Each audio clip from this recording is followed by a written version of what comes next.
شروع اللہ کے ببرکت نام سے جو اس جہاں کا پالنے والا اور رب ہے۔ درود پاک ہو حضرت محمد مصطفیٰ، آپ کے آل پاک، آپ کے جانثار انصار اور اصحاب پر۔ ناظرین کرام، آپ دیکھ رہے ہیں پرائم کینیڈا ٹی وی اور میں ہوں آپ کا میزبان سید حسنین نقوی۔ ناظرین کرام، آج ماہ مبارک رمضان کا 24واں روزہ ہے اور آج ہمارا گفتگو کا موضوع ہے یعنی کس طریقے سے شب بیداری کریں، کس طریقے سے ہم اس کے اعمال بجا لائیں۔ تو اس موضوع پر ہم گفتگو کریں گے اور آج ہمارے ساتھ بہت ہی معزز مہمان جو اس موضوع پر گفتگو کریں گے، جو تشریف فرما ہے سیٹ پر، جناب محترم سید علی قمر گردری صاحب۔ السلام علیکم ورحمۃ اللہ وبرکاتہ۔ وعلیکم السلام ورحمۃ اللہ، کیسے ہیں آپ؟ الحمدللہ بالکل ٹھیک ٹھاک، امید کرتا ہوں آپ بھی خیریت سے ہوں گے۔ الحمدللہ، شکریہ۔ مطلب جیسا کہ ہمارا آج کا موضوع شب قدر ہے، شب قدر کیا ہے، اس کی فضیلت کیا ہے، اس کو کس طریقے سے ہم ان شب قدر کے اعمال کو انجام دیں، اور شب قدر بعض لوگ جو ہیں سوتے رہتے ہیں شب قدر میں، ان کے لیے کیا بیان کریں گے، تو اس کے متعلق آپ بیان کرتے چلیے۔ جی بالکل۔ بسم اللہ الرحمن الرحیم، حسبنا اللہ نعم الوکیل، نعم المولا و نعم النصیر۔ جیسے کہ آپ نے موضوع کی طرف اشارہ کیا ہے، جی، میں قرآن مجید سے ہی چلتے ہیں اور دیکھتے ہیں قرآن مجید اس خوبصورت شب کہ جس کو شب قدر کہا گیا ہے، جی، اور تمام رمضان کا محور و مرکز شب قدر کی رات ہے۔ دیکھتے ہیں قرآن کیا کہتے ہیں۔ بسم اللہ الرحمن الرحیم، انا انزلناہ فی لیلۃ القدر وما ادراک ما لیلۃ القدر لیلۃ القدر خیر من الف شہر۔ دیکھیے کہ قرآن میں ایک پوری ایسی سورہ ہے جو 5 آیات پر مشتمل ہے، اور اس نے ساری کی ساری اس رات کے اوپر ہے صحیح کہ یہ رات کیا ہے۔ جی، یہ ایک ایسی رات ہے کہ جس میں ہم نے قرآن کو نازل کیا ہے، جی، اور یہ شب کیا ہے کہ 1000 مہینوں سے افضل ہے۔ بالکل، دیکھیں 1000 مہینوں کا اگر ہم ایک اندازہ لگائیں، ایک مقایسہ کریں نزدیک، یہ تو ایک رات میں ہمیں کتنا پوٹینشیل دیا گیا ہے کہ اگر انسان عبادت کرے، مناجات کرے، خدا سے توسل کرے، گریہ وزاری کرے، تو اس کے مراتب جو ہیں وہ بہت اونچے بلند ہوتے چلے جائیں۔ میں آپ کو ایک واقعہ سناتا ہوں۔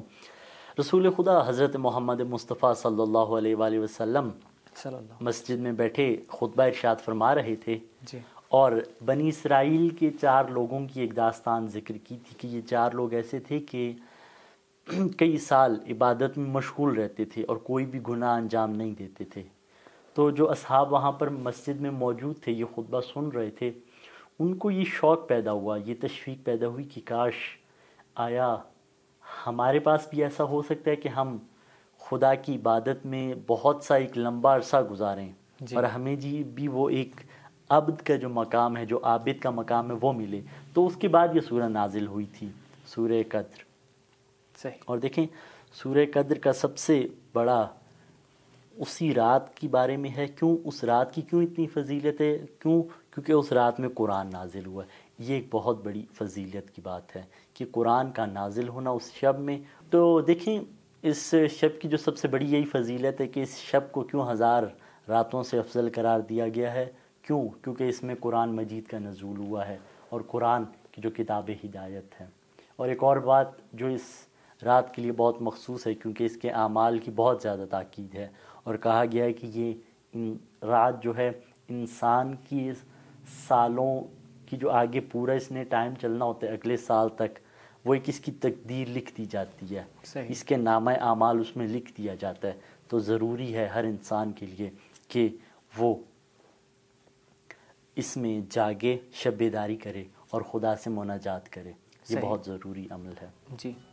جی محترم، بہت شکریہ۔ ابھی چھوٹی سی بریک لیتے ہیں ناظرین کرام، ایک چھوٹا سا وقفہ، وقفے کے بعد آپ کے خدمت میں دوبارہ حاضر ہوتے ہیں، ہمارے ساتھ رہیے۔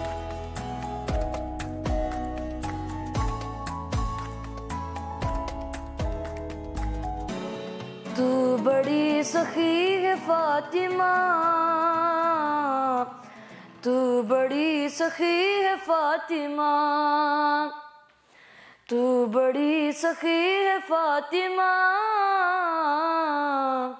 تو بڑی سخی ہے فاطمہ۔ لاڈ میں ختیجہ کہتی تھی، لاڈ میں ختیجہ کہتی تھی، رب کی لاڈلی ہے فاطمہ، تو بڑی سخی ہے فاطمہ، تو بڑی سخی ہے فاطمہ، تو بڑی سخی ہے فاطمہ، اختیار کن کے باوجود،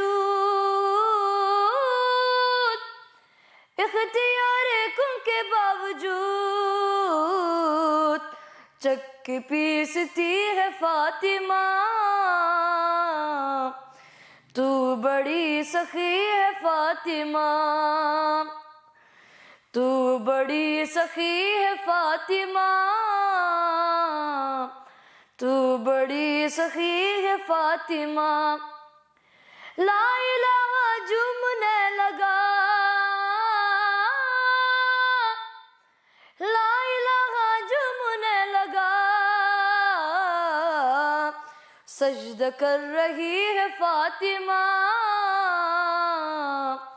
تو بڑی سخی ہے فاطمہ، تو بڑی سخی ہے فاطمہ، تو بڑی سخی ہے فاطمہ، مصطفیٰ کو مانگنا پڑا، مصطفیٰ کو مانگنا پڑا، تب کہیں ملی ہے فاطمہ، تو بڑی سخی ہے فاطمہ، تو بڑی سخی ہے فاطمہ، تو بڑی سخی ہے فاطمہ، روٹی تیرے ہاتھ کی پکی، روٹی تیری ہاتھ کی پکی، عرش تک گئی ہے فاطمہ، تو بڑی سخی ہے فاطمہ، تو بڑی سخی ہے فاطمہ، تو بڑی سخی ہے فاطمہ۔ ناظرین کرام، وقفے کے بعد ایک بار پھر خوش آمدید درز اب ہم چلتے ہیں اپنے اگلے سوال کی جانب۔ جی محترم، جیسے کہ آپ نے شب قدر کو ہمارے لیے بہت خوبصورت طریقے سے وضاحت فرمایا۔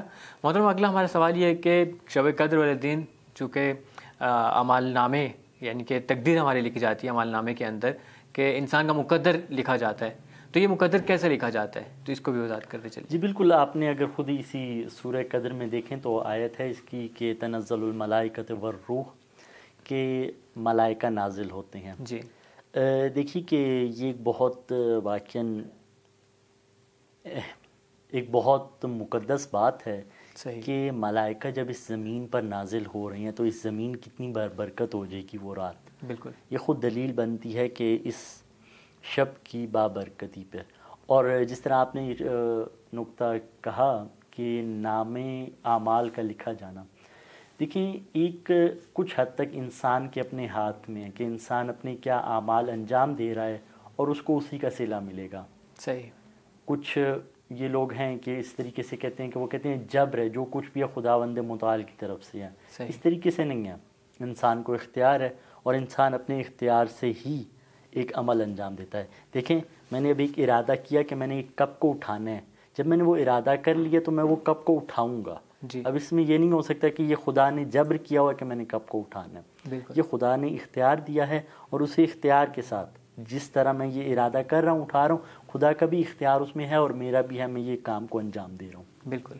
دوسری بات یہ کہ جب ہم عبادت میں بیٹھتے ہیں، اور اس شب کے ساتھ یہ مخصوص ہے کہ عبادت میں ہم جو مانگیں گے، یہ جو اگلے سال کے لیے ہم جتنی عبادت کریں گے، جتنا کچھ مانگیں گے، وہ سارا کچھ لکھا چلا جائے گا، ہماری اس میں تقدیر لکھی جاتی ہے، اور پھر میں جو پہلے سٹیپ پہ کام میں نے کیا اس کا مجھے وہ نتیجہ ملے گا۔ یہ کہیں نہیں ہو سکتا کہ میں کہوں کہ میں گھر بیٹھا رہوں، صرف ذکر تسبیح اذکار کرتا رہوں اور میرے گھر میں رزق آ جائے، اس طریقے سے نہیں ہے۔ آپ کام قدم اٹھائیں گے، قدم کریں گے، اور اس میں یہ ہوگی کہ اس کی برکت اتنی ہوگی کہ آپ کو تھوڑا ملے گا، لیکن اس میں برکت ہوگی کہ آپ کی زندگی بہت خوشحال ہوگی۔ تو یہ بہت امپورٹنٹ نقطہ ہے، اور واقعاً لوگوں کو اس طرف توجہ کرنا چاہیے، اور واقعاً لوگ کرتے بھی ہیں، جو لوگ باقی ماہ رمضان میں شاید عبادات کو اتنی اہمیت نہیں دیتے، اور دیکھا جاتا ہے بہت سارے نوجوان نسل وہ ان محفلوں میں جاتے ہیں, مسجدوں میں بیٹھتے ہیں اور عبادت کرتے ہیں, اور واقعاً یہ ایک نوجوان کی تربیت یہیں پر مسجد میں ہوتی ہے کہ وہ کیسے تربیت یافتہ ہو اور اپنے معاشرے کی فلاح و بہبود کے لیے ایک بہت بڑا کردار ادا کرے. جی محترم, بہت شکریہ.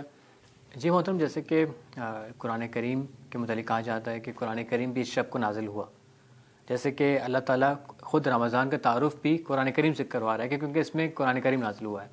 اور کیا ایک جگہ دیکھا جا رہا ہے کہ قرآن کریم جو ہے رمضان میں نازل ہوا شب قدر کے اندر, اور ایک جگہ کہا گیا ہے کہ رسول اللہ کے اوپر تدریجاً نازل ہوا, آہستہ آہستہ نازل ہوا. تو یہ کیا چیز ہے یہاں پر, یا تدریجاً نازل ہوا ہے یا پھر ایک دفعہ نازل ہوا ہے؟ دیکھیے بالکل آپ نے یہ بہت ایک امپورٹنٹ نقطہ وہ کیا, اور اکثر ناظرین مومنین یہ ان کے ذہن میں شبہ بھی ہوتا ہے کہ آیا یہ کیا ہے.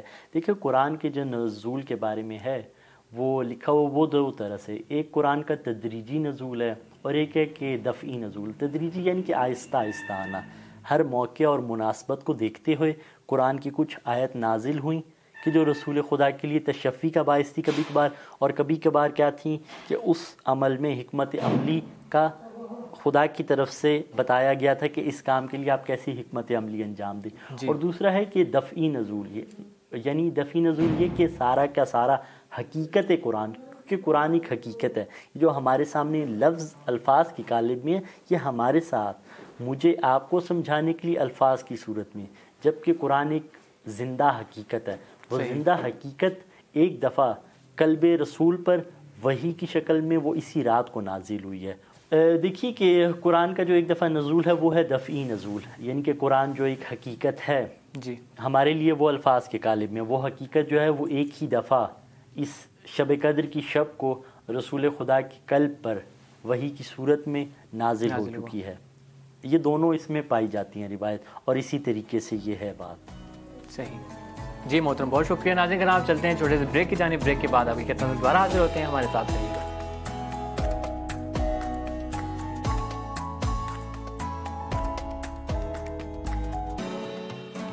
ہے عشق محمد کا دستور جداگانہ,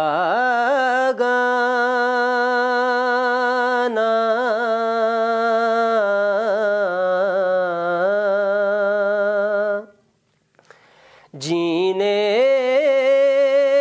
کی علامت ہے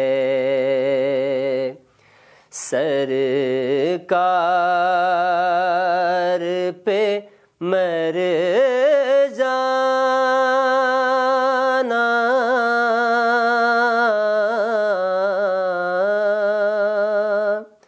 ہے عشق محمد کا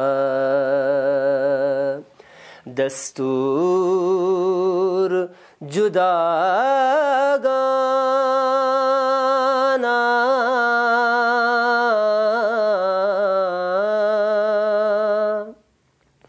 سلمان کا شیدا ہوں, بہلول کا عاشق ہوں, سلمان کا شیدا ہوں, بہلول کا عاشق ہوں.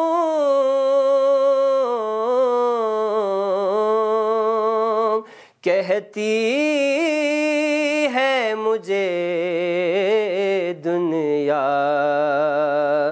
دیوانوں کا دیوانہ,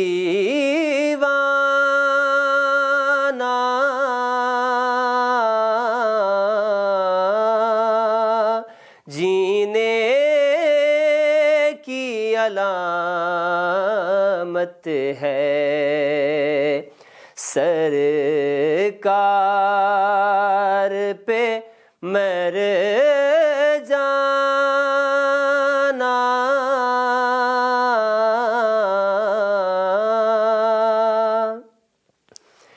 تے کر کے یہ نکلا ہے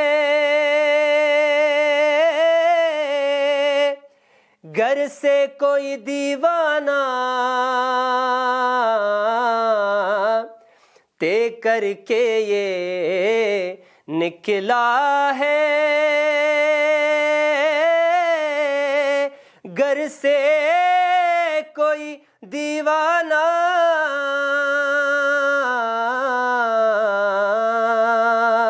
اس بار مدینے سے واپس ہی نہیں آنا،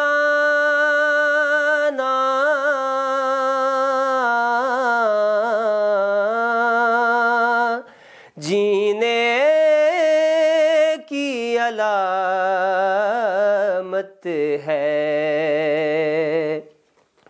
سرکار پہ مر جانا،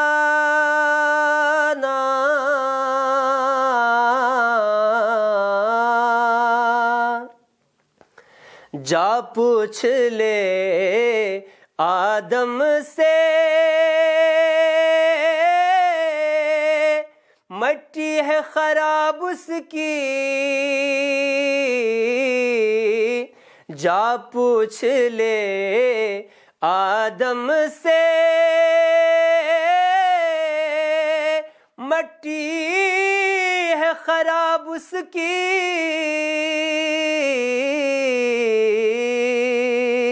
جس نے بھی محمد کو اپنا سا بشر جانا،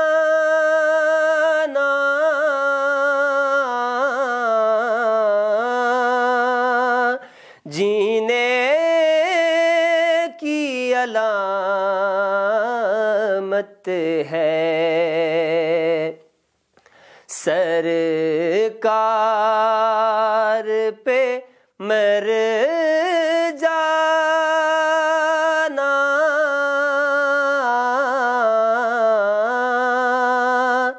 ہے عشق محمد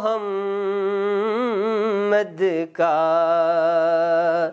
دستور جدا گانا،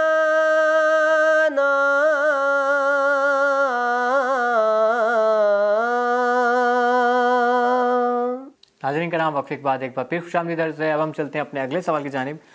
جی محترم، اگلا سوال ہمارا یہ ہے کہ جو لوگ شب قدر کی اہمیت نہیں جانتے اور غفلت کرتے ہیں اور سوتے رہتے ہیں، تو ان کے بارے میں آپ کیا کہیں گے؟ دیکھیے، یہ واقعاً بہت خطرناک اور مہلک بیماری ہے غفلت کی۔ غفلت یعنی کہ آپ کے اوپر پردے پڑے ہوئے ہیں، آپ کو اس چیز سے واقف ہی نہیں ہے، علم ہی نہیں رکھتے۔ دیکھیں، جیسے اب مجھے پتہ ہے ایک چاقو اگر اس کا استعمال غلط ہوگا تو کیا ہے، نقصان پہنچنا ہے۔ یہ ایک غفلت میں ڈوبا ہوا ہے، لا علمی میں ڈوبا ہوا ہے۔ اور یہ لا علمی ایسی نہیں لا علمی کہ آپ کو مشکل نہیں ہوگی، یہ وہ لا علمی ہے کہ آپ کی زندگی میں ضرر کا باعث ہے۔ صحیح۔ ایک ہم لا علمی کہیں نا کہ ایک لا علمی اگر آپ نہیں جانتے تو آپ کو نقصان نہیں ہوگا۔ فار ایگزامپل دیکھیں، اب مجھے اسپیس کے بارے اسٹڈی کرنا کہ اسپیس میں کیا ہے، کتنی کہکشائیں ہیں، کیا کیا ہے، کتنے پلینٹس ہیں، اور اس میں وہاں پر آیا کوئی زندگی گزاری ہیں۔ اگر یہ میں لا علم ہوں تو مجھے کوئی اس کا نفع اور نقصان نہیں ہے جی۔ مگر کچھ ایسی لا علمیاں ہیں، وہ خود دین کے بارے میں ایسی لا علمی ہے کہ اگر میں نہیں جانتا تو مجھے زندگی جو ہے وہ میری مختل ہو جائے گی، زندگی میں گزار نہیں سکتا۔ یہ ایک وہی بات ہے کہ دین کے حوالے سے لوگ جو ہیں وہ بیدار نہیں ہو رہے۔ غفلت کے مترادف جو لیا جاتا ہے متضاد، وہ ہے نیند کا یا خواب کا ہونا۔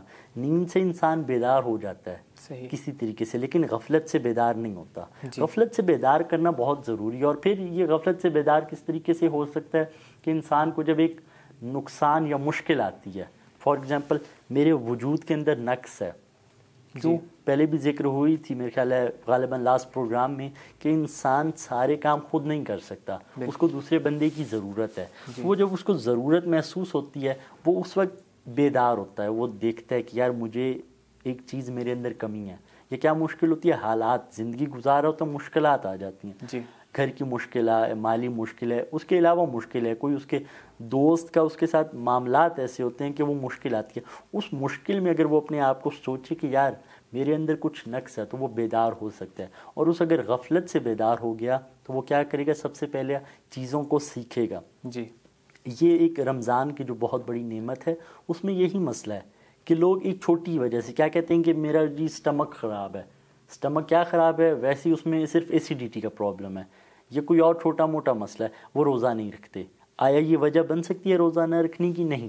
اور یہ لا علمی کی وجہ کہ یہ لا علمی کی وجہ سے چھوٹی چھوٹی مشکل کی وجہ سے اتنی بڑی جو نعمت خدا ہے رمضان اور پھر شب قدر جو ابھی آنے والی شب ہے، ان میں انسان جو ہے وہ سوتا رہتا ہے اور اس سے فائدہ حاصل نہیں کرتا. اور پھر جب فائدہ حاصل نہیں کرے گا تو کیا ہوگا؟ ایٹ لاسٹ اس کی زندگی جو ہے وہ ظلمت کا شکار ہو جائے گی. پھر وہ واویلا فریاد کرے گا کہ میں اپنی جو لائف ہے، دنیا کی لائف، اس میں بھی لاس میں ہوں، اور جو دنیاوی مانوی وہ ہے اس میں بھی وہ لاس کا شکار ہوگا. بیدار ہونا بہت ضروری ہے. صحیح. جی محترم، بہت شکریہ محترم. ہمارا اگلا سوال یہ کہ شیطان انسان کو کس طریقے سے گمراہ کرتا ہے؟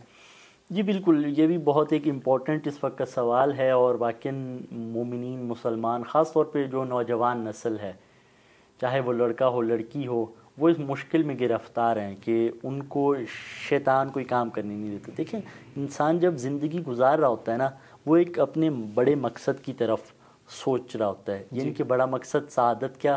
خدا کے لیے سوچ رہا ہے. مگر شیطان سب سے پہلے کیا کرتا ہے؟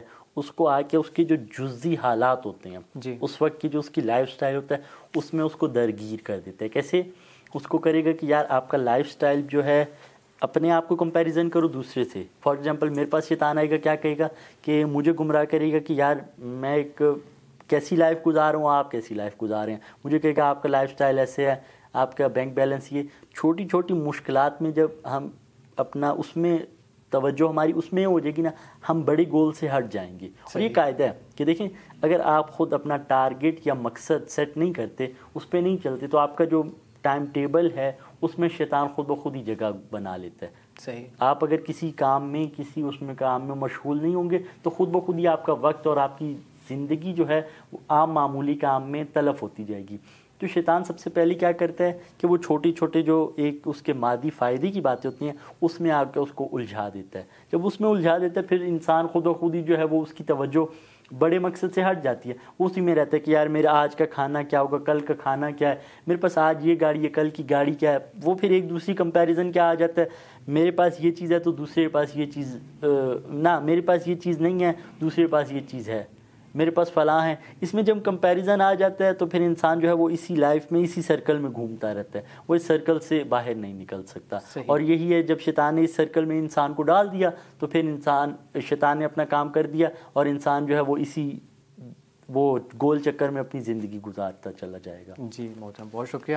ناظرین کرام، جیسے کہ آپ نے سنا کہ شیطان ہمیں کس طریقے سے ورگلاتا ہے، شیطان ہمیں کس طریقے سے بھڑکاتا ہے اور راہ سے گمراہ کرتا ہے. ناظرین کرام، اللہ تعالیٰ سے دعا کرتے ہیں کہ اللہ تعالیٰ ہمیں شیطان کے شر سے محفوظ رکھے اور ہماری تمام عبادتوں کو، اپنے روزے کو، اپنی عبادت کو اپنی بارگاہ میں قبول و منظور فرمائے. اب یہاں پر ہمارے پروگرام کا وقت تمام ہو جاتا ہے. اگلے پروگرام تک کے لیے اجازت دیجیے. اللہ حافظ. خدا نگہدار.